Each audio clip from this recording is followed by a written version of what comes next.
50 సంవత్సరాల నుండి సర్వీస్ ఇస్తున్నటువంటి విజయ తెలంగాణ డైరీ వాళ్ళు వారి దగ్గరనే అంత మోతాజుగా పాలు దొరకవు.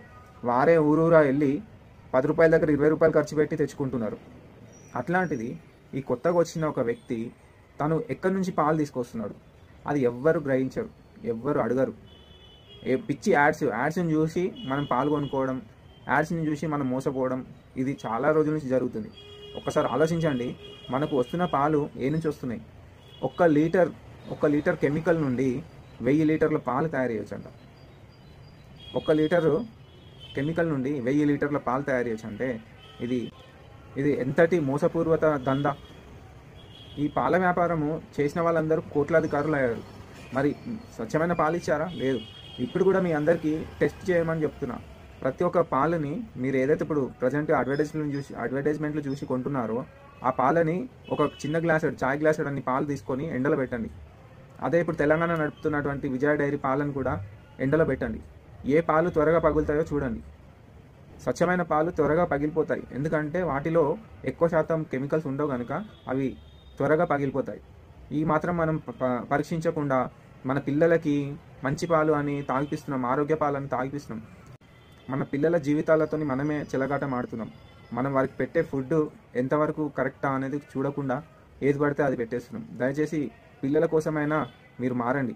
ఒకసారి టెస్ట్ చేయండి, పోతే 100 రూపాయలు పోతాయి. ఒకసారి టెస్ట్ చేసిన తర్వాత మీరు నిర్ణయం తీసుకోండి ఏ పాలు మనకి అవసరం అనేది. గవర్నమెంట్ నడుపుతున్న పాలను మనం కొనడానికి వెనకడుగు వేస్తున్నామంటే ఈ గవర్నమెంట్ని మనం కాపాడుకోలేకపోతే ఎలా అండి? మీరు ఎన్ని రకాల పాలను చూసారో అన్ని రకాల పాలు విజయ తెలంగాణ డైరీలో దొరుకుతాయి. ఆ పాలు కొనుక్కోండి. ఈ చెత్త అడ్వర్టైజ్లు చూసి వాడెవడో హీరో చెప్పాడని, వీడెవడో విలన్ చెప్పాడని, ఆ హీరోయిన్ చెప్పిందని మీరు బోర్ల బొక్కల పడి ఈ పాలను కొనకండి.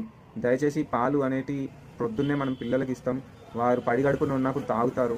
అవి కెమికల్ అయినటువంటి ఆ పాలు కడుపులో పోయినప్పుడు వారికి లేనిపోని రోగాలు వచ్చే అవకాశం ఉంటుంది. ఈ రోజున ఏమనిపించదు, వారు ఏజ్ పైబడుతున్నప్పుడు తెలుస్తుంది ఇప్పుడు తీసుకున్న పాల విషయం.